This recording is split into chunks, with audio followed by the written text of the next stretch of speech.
Ever heard of a group of enslaved Africans who fought a colonial superpower to a standstill and won their freedom decades before abolition? Let's talk about the incredible story of the Maroons. Of Jamaica, the word maroon comes from the Spanish cimarron, meaning wild or untamed. When the British took Jamaica from the Spanish in 1655, many enslaved Africans escaped into the rugged, mountainous interior. There, they formed their own free communities, growing in number as more people fled the brutal British plantations. These weren't just runaway groups, they were organized societies. They became masters of guerrilla warfare, using the dense jungle of places like the Cockpit country as their fortress. They knew the land intimately, launching surprise attacks and ambushes that baffled the British Army. They even had their own long-distance communication system, using a cow horn called an abeng to coordinate their movements and warn of approaching enemies. The constant fighting, known as the First Maroon War, lasted for decades.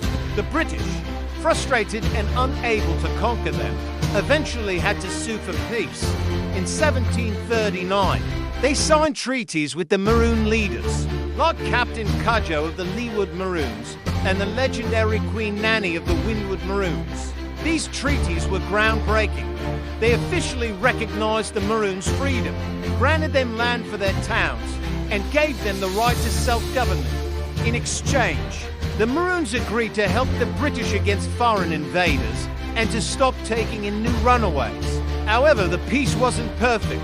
Tensions over land and British mistreatment led to the Second Maroon War in 1795. This conflict mainly involved the Trelawney Town Maroons. After a fierce fight, they were tricked into surrendering and breaking the terms of the agreement. Nearly 600 were deported, first to Nova Scotia and then to Sierra Leone in West Africa.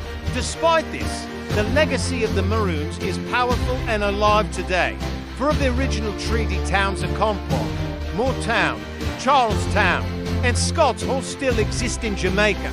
They maintain their unique cultural traditions, government, and land rights. Queen Annie, the spiritual and military leader, is Jamaica's only female national hero, and her face is on the $500 bill.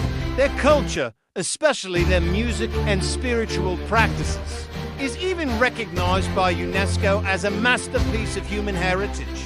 The Maroons weren't just survivors, they were nation builders, freedom fighters, and a lasting symbol of resistance and resilience. Thanks for watching. If you found this story as inspiring as I do, please hit that like button and subscribe for more hidden histories. See you next time.